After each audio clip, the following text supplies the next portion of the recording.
What's going on, guys? I'm Ethan. I'm on the growth team here at Unify. One of my core responsibilities is managing our automated outbound program. So essentially using Unify to grow Unify. Previous, two-time user as well, very familiar with the platform. And yeah, excited to chat with Skyler, who leads all things new business.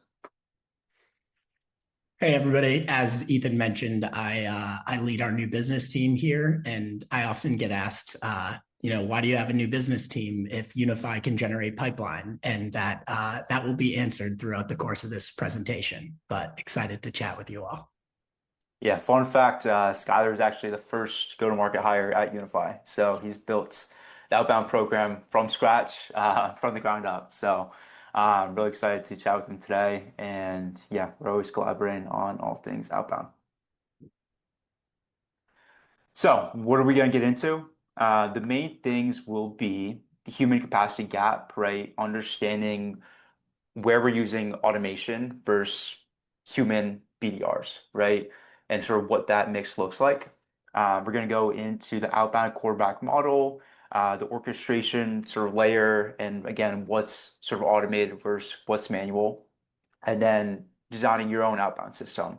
What that looks like, we'll dive into the platform, give a couple real examples, and sort of showcase the flexibility, depending on, again, your setup and what works for y'all. And then obviously based on, we'll show you what's working for us and how we think about things in the world of outbound. And then of course, we'll leave some time for Q&A at the end. Feel free to shoot questions in the chat as the call goes. Quentin is on the call, so he's going to keep track of all of those. And we have a Q&A section in the Zoom chat as well, if that's easier. So first, why automation in outbound, right? Ideally, humans could tackle, every single account, bring every single account through the door, right? But your human effort is not easily replicated, right? So they can only get to a certain number of accounts. They're really going what we call with sniper shots, right? So there are a few nuances and everything about, account and prospect that they're really researching to go after, right? And sort of tee up these shots. However, they can only go after a certain number of accounts. And with that, essentially, if you're not going after the other accounts, you're leaving revenue on the table. And so we like to pair automation with the human sniper shots to really maximize our output. But yeah, Skyler, if you want to jump in, talk about, MBR setup we have. Yeah, definitely. So Ethan and I work very closely together on all things outbound. He's what we call our outbound quarterback. And I think, in a perfect world, every one of our high priority target accounts is getting well researched phone calls and hyper personalized one-to-one messaging. But the reality of the situation is there are hundreds of thousands of really good accounts for us to go after within our TAM. So what Ethan and I specifically work together on is, where does our human bandwidth end and where would we otherwise have a coverage gap if we're not able to figure out some sort of like end-to-end automated replication of what my team is actually doing. And so we're going to cover this in a little bit more depth, but the gist of it is making sure our highest value human activities go to our highest value account targets. And then what about everything else? So that's where we'll take a more semi or fully automated approach. Exactly. So I guess just going into some basic math here. Here's how Skylar and I would say, think about it, right? So as we sort of mentioned, human coverage, we operate off of book of business, own account model. And so each of our reps have a set number of accounts, right? And I think this is a setup for the majority of companies, right? And the majority of y'all in the call today. So say, again, each rep has 500 accounts. We have 8 reps, right? It's a finite number of accounts we can hit compared to our overall TAM, right? And so we just work backwards from, hey, like how many accounts do we have in our TAM, the human coverage we're getting, and to really understand the gap that we can serve with automation. I think, and that's not just spraying and praying, all of those accounts. I think we try to find signals and good reasons to reach out and have those triggered in always on plays. And I think the beauty of it again, is we're working very closely together, right? Skyler and I of like, hey, like I'm not in the arena, the reps are of what they're seeing in their cold calls daily, in their emails, in their LinkedIn tasks, with the messaging, what's hitting in terms of the pain points, and really working backwards from that. Yeah, and I think the at the core of like what we're talking about, it's naive to expect that a human rep can work 500 to 1,000 accounts per week as diligently as they could work closer to 200 to 300 accounts per week. So at a certain point, if you're pushing too high of a volume expectation on individual reps, you're probably just going to watch conversion of average activity pay the price. And at the end of the day, we're looking to drive the outcome. So if the volume goes up and the conversion goes down, the outcome probably isn't going to move too meaningfully. So this is kind of and as you can imagine, this math is going to vary on a case by case basis. But in general, we try to have our reps working about 500 to 600 accounts per month diligently, so that we know there's enough tender love and care going into each individual outbound effort. Exactly. And so here's what the basic math sort of looks like in principle, right? As we talked about, say we have 8 reps, 500 counts, that's 4,000 counts covered. Baseline of 10,000 counts in the TAM, that leaves, 6,000 counts never touch, right? And so we're teeing up all these signals and, personalized and relevant outbound, um, based on triggers for the 6,000 and for what the MBRs and BDRs are not able to get to, right? Because I think the concept of we don't want to leave revenue on the table. Obviously, we have big pipeline goals, as I'm sure all of y'all do. So that's how we like to think about it, right? The automation to close that human bandwidth gap, right? And they can work in peace. Yeah, and this is what we see as one of, if not the biggest challenge for go-to-market teams today, is just finding their optimal balance of personalization and scalability. And what we mean, I know that's a little buzzwordy, but what that means in practice is leaning too far in one direction can be ultimately just detrimental to the overall productivity. Too much AI and automation, and the conversion rate is going to pay the price. But too much human manual effort, and you're going to run into this coverage gap that we're referring to. So everybody wants a fully automatic sniper rifle, if you will, but that does not exist. So what Ethan and I work together on is we've got 10,000 accounts. We can reasonably get really good coverage over about 6,000 of them.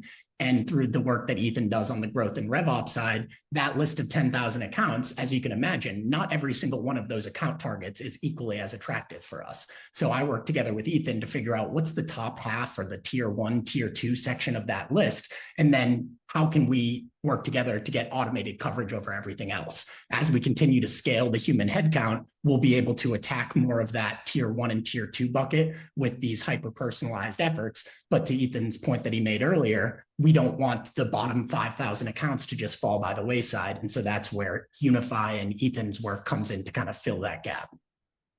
Yeah, exactly. And we don't want to just take shots just to take shots as well, right? Like we try to, again, trigger off of an intent signal, whether that's first or third party, something like website intent, or if they're hiring for BDRs and they have, X tool in their tech stack, right? So we're trying to find like creative ways to outreach to, again, that other 6,000, where we're not just spraying and praying, and hoping, we'll get X amount. And I think the important part is Skyler and I work very closely together.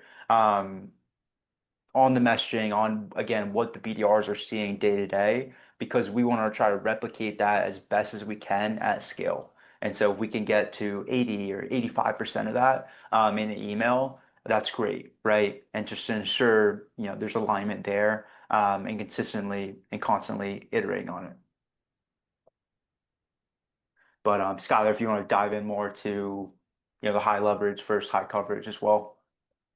Yeah. So basically, when we think of like high leverage activities, like what Ethan and I really try to hone in on is like what parts of our go to market process and workflows can be replicated by AI and automation at the same level of quality as a human effort. So, an example of that in practice would be let's say that I need to sit down, I have a list of 100 accounts, and my goal is to find the VP of marketing's contact data at all 100 of those accounts. That is an activity in 2026 that can be powered at the same level of quality by AI and automation, but in a way that's a lot more time efficient.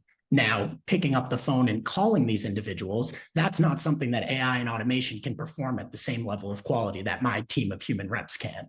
So again, this is where Ethan and I will try to automate the parts of my team's process where appropriate, in the spirit of maximizing the amount of time they can spend on these high leverage activities that are just much higher converting when executed by a smart, capable human rep. Exactly. So going into this outbound quarterback model, I know we talk a lot about it, at least at Unify, of automated outbound quarterback or just outbound quarterback, right? Really, it's more so I think the orchestration of outbound. It's just working closely again with marketing, with RevOps, with the BDR team, the sales team to understand, hey, like what's going on, having eyes on it all, but really teeing up again stuff for the reps, right? And understanding where we need to get more creative on the automated front. Again, just having that communication. So what that looks like in practice, we'll go into shortly in a few examples in the Unified tenant to showcase again the flexibility there. But a lot of that is, I think, based on the signals. Again, the book of business and the account owned by the BDRs, that trumps all. So if a company, hits a certain signal and we're tracking probably close to 100 signals, right? Those will be routed to the reps and they can sort of choose their path there. If that's an auto email and they want to just layer in phone call tasks and LinkedIn tasks in Unify to operate out of, or if that's a manual email where we're giving them all the context, and they can use that to tailor something specific as a sniper shot, as we mentioned earlier, or that could be different alerts, right? Whatever the sort of rep desired workflow is, we work backwards from that to really maximize, again, our share on each prospect and account. Yeah. And then like kind of to help bring it to life in practice, really for any go-to-market team, unless you have so many closed lost opportunities that there's no universe where your humans can reach back out in a systematic way, well, then think about what that actually is in practice, right? If I spoke with Ethan 9 months ago and we were missing feature X, and then 9 months later we release feature X, if we just trigger an automated email from somebody that hadn't spoken with the team, it's going to be pretty easy to interpret that as, oh, this isn't very thoughtful. This is actually just a systematic trigger reaching back out because we have a closed lost opportunity in their CRM for 9 months ago.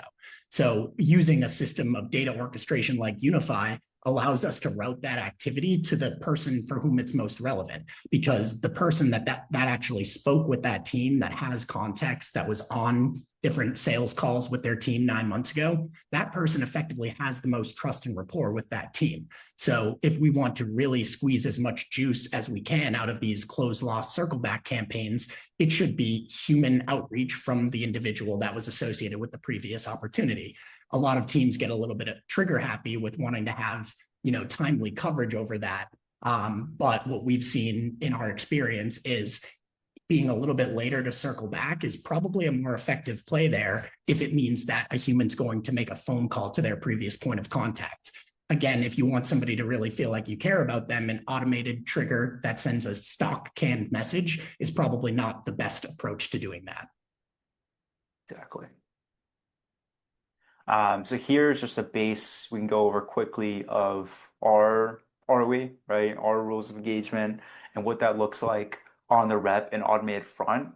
So each account executive will own around 200 accounts. As Skyler mentioned, each MBR owns around 500 to 600 accounts. And then we'll have, shared accounts as well based on segment. But we also have an inbound MBR. And so he'll help tackle, again, some of our warmer signals, a lot of the inbound driven signals. And the automated will sort of go outside of all of that, right? And try to find ways to reach out, identify signals where it's relevant. They might be a good fit for Unify. But I think with keeping all of this in mind, with our system and setup, the account ownership trumps all, right? So if, Audrey, an MBR on our team, owns an account, we're not going to funnel it into an automated play. We're just going to funnel her the signal, and she could do what she wants with that, depending on her desired setup. But yeah, Skyler, if you have anything to add as well. Yeah, no, I was just going to say Ethan does this extremely well using Unify. And what he's doing is, if a signal comes in, that doesn't mean we treat the same signal from different accounts the same exact way. So, to Ethan's point, if a company visits our pricing page, the next layer of data orchestration is this a company we've already spoken with? Is this a company owned by our reps? And in that case, the flow that Ethan sets up is going to notify whichever human rep it's relevant for in real time so that they can take the ball and run with it manually from there. But if the data orchestration confirms that this is not an account that's currently assigned to a rep, well, then what we're looking at basically is, does a well-researched cold call from my team convert better than an automated email? Yeah, absolutely. Almost 100% of the time. But does an automated email convert better than no touch whatsoever? Yeah, most of the time it does. So that's kind of how we're thinking about this. And we believe that there's an element of that that can be relevant for pretty much every team doing go-to-market. So, sweet. I can just glance over this slide quickly. Really want to dive into the platform soon, as I know we are coming up on time and want to leave, at least 5 minutes for questions. But really, I think starting from the base, we want to define our market, right? Understand, okay, like what makes a good account for us, right? And ideally, like for us, we separated it into high, medium, low fit, unqualified, based on a number of, external data points, right? That could be their projected revenue, their year founded, are they a newer AI company, the size of their TAM, the size of their sales or demand gen team, right? And so that takes like some understanding. I've looked back at again the close one data if you're early on, to really understand like, hey, like what makes a good customer and good fit. Because I think looking at the data that really can surprise you sometimes. And then look at the team makeup, right? Similar to what Skyler and I were talking about earlier in the call, if we have 5 human reps, how much room does that leave for automation based on our market, right? Or is automation going to layer in with the human reps? What is sort of the best way to do that? And from there, we call it our go-to-market constitution. So that's the rules of engagement where we're defining, hey, like here's where, the MBRs get credit. Here's where here's what they should go after, versus automated. And there we're orchestrating the entire system, right? Okay, like what signals are we tracking? How are we going to layer that into the MBR system? Understanding, hey, we want to experiment, but we also have numbers to hit. These people have quotas to hit. So what's working? Let's get to that fast, and really double down. And so keeping that quick feedback loop as well, always in sync, I think, with the reps, with the AEs, what's happening on the outbound front, what's happening in deals, close one customers. Again, we'll have our sales managers and reps come to us as well. Like, hey, we're noticing a lot of people in X space. They have this similar problem. Can we have, BDRs go after a bunch of similar accounts, right? And so we're teeing up constant sort of stuff that goes hand in hand with what we're seeing on the ground level. Yeah, there's a pretty good question in the chat that I think kind of segues nicely into what I was about to say next. Ethan mentioned that we have like what we're calling an inbound rep or an AOB rep, which is kind of internal verbiage for us. But if you're running a successful automated outbound campaign and you don't have like a capable human rep riding shotgun with that campaign, odds are you're leaving some conversion results on the table. So the question in the chat is specifically about like where the automation ends and the human touch begins. Well, Ethan is really good about writing some of these campaigns to solicit non-negative replies. And a non-negative reply is typically the next step to hopefully generating an opportunity. So we have a rep on my team who is specifically dedicated to riding shotgun on Ethan's automated outbound campaigns. And so then when Ethan's campaigns solicit things like, how does this compare to tool X? Or do you guys offer that? Or do you guys offer this? Obviously, an AI tool trying to handle questions like that is probably not going to provide the most satisfying answer. So that's where will either write a personalized response via email, he'll pick up the phone and call those people. But generally, for now, unless it's like truly like a very kind of standard FAQ, like what's the pricing model, or do you guys have a trust center that we can look at?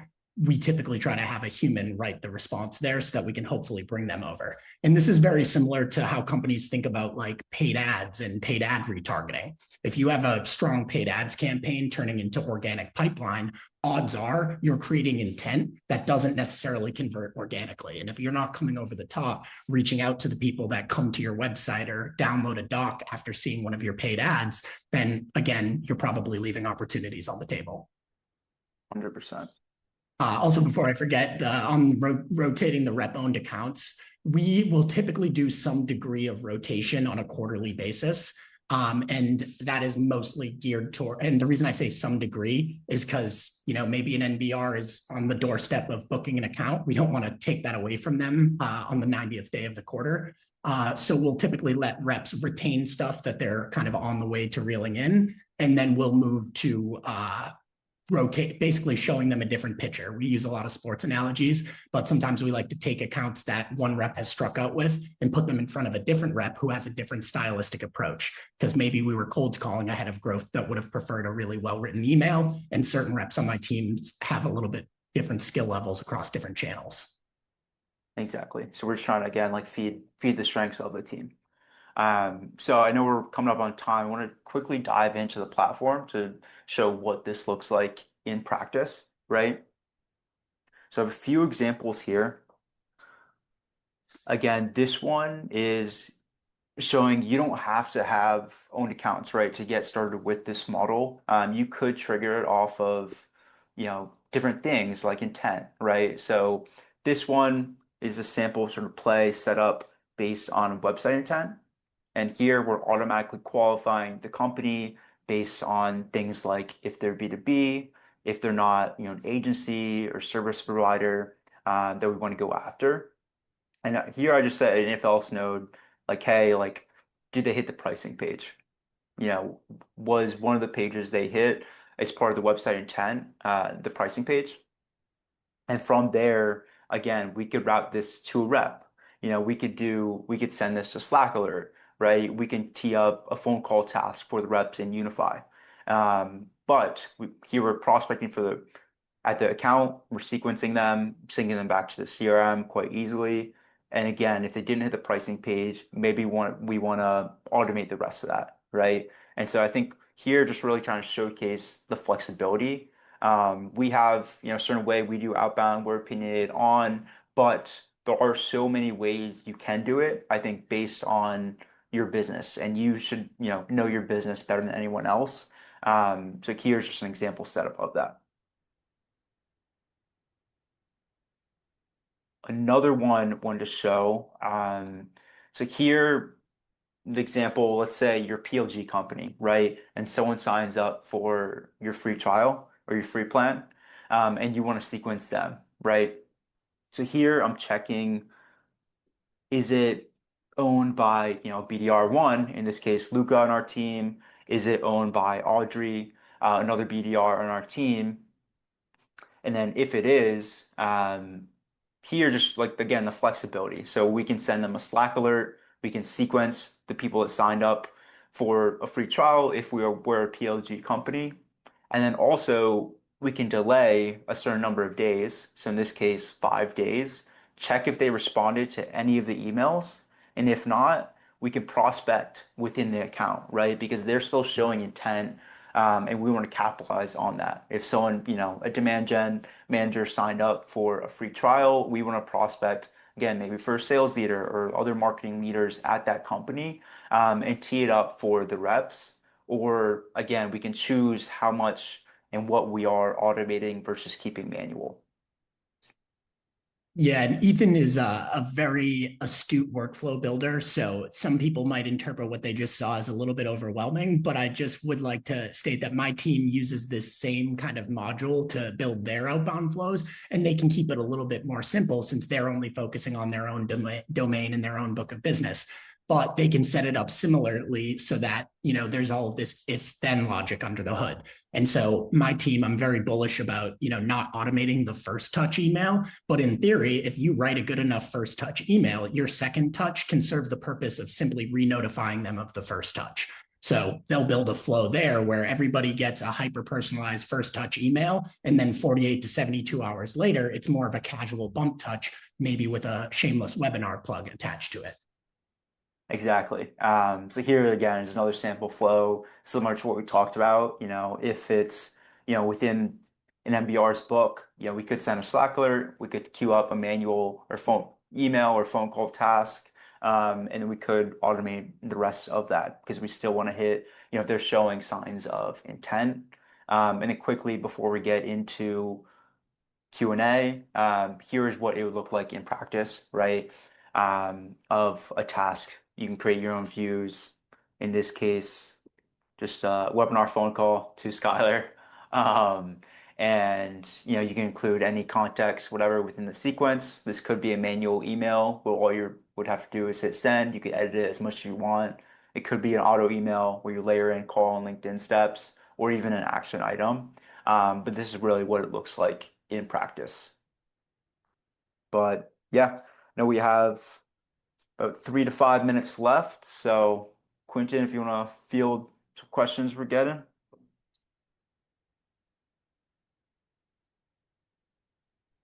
Yeah, it looks like there's only one right now that's kind of more specific, specific customer use case. So I might hold off on that one.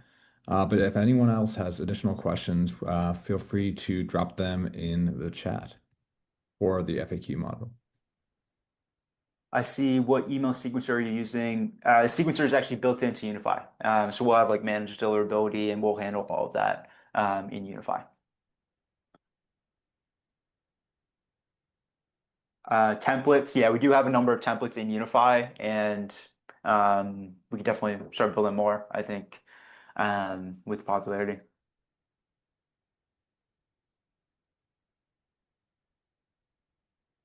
Yeah, and we definitely this is like the templates and training sessions. It's definitely something that we're thinking a lot about.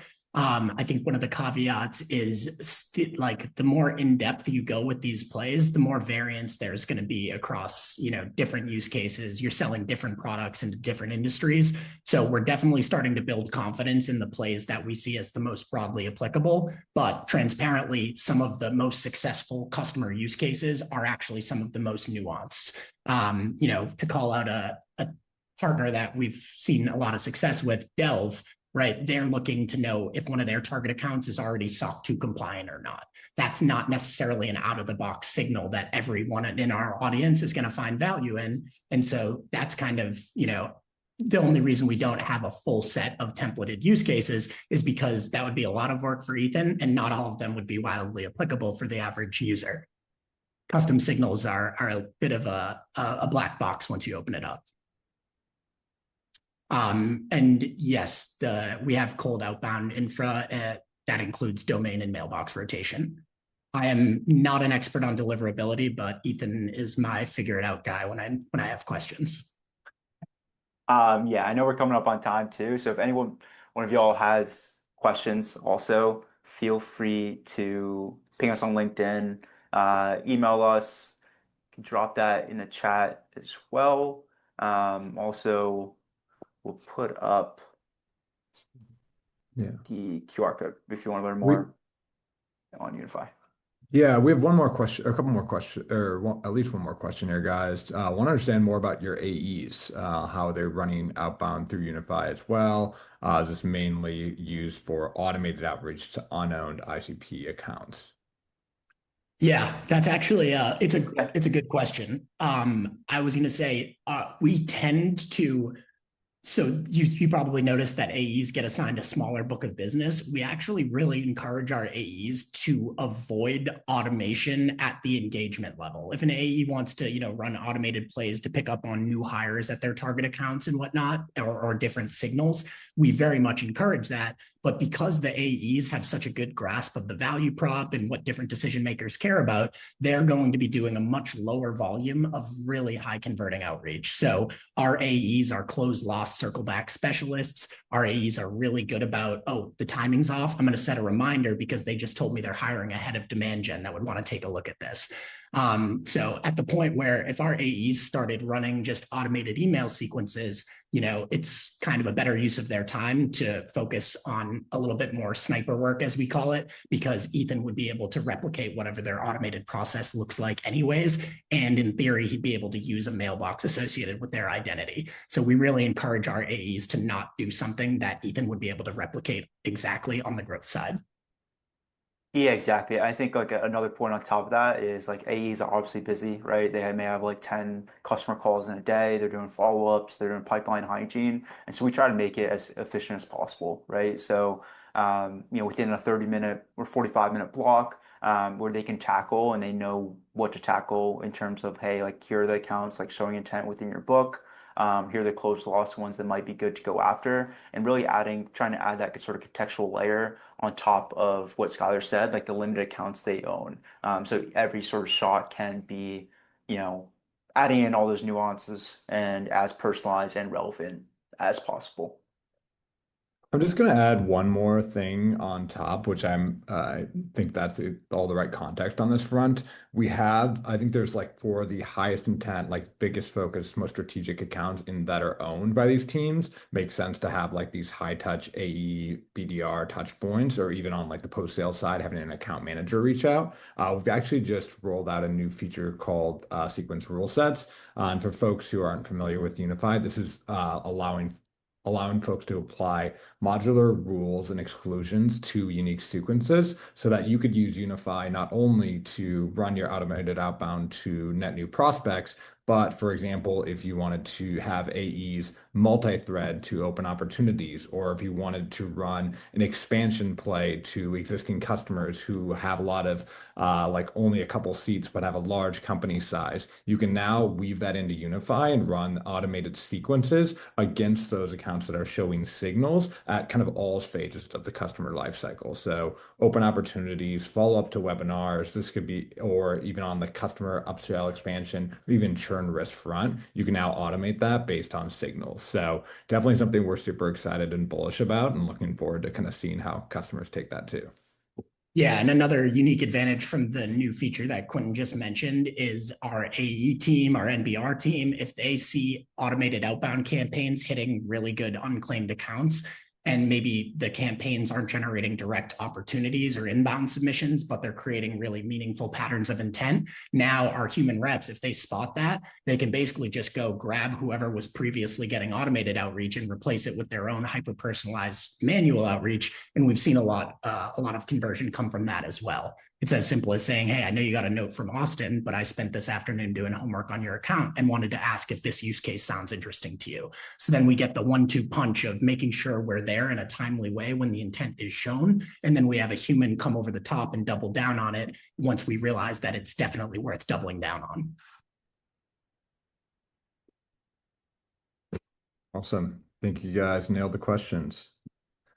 All right. I'll let you close it out, Ethan. All right. Appreciate y'all. Always fun to talk outbound and all things Unify. But yeah, if y'all have any questions, feel free to ping us on LinkedIn or email. My email is ethan@unifygtm.com. Skyler's is the same, just his first name. But yeah, great. Always great to chat. And hope y'all have a great rest of the week. Yes, and for any potential BD or SD candidates, my name is ER, not AR. That is an auto DQ. So just try to be vigilant in your outreach efforts. Love it. Thanks, everybody. Bye.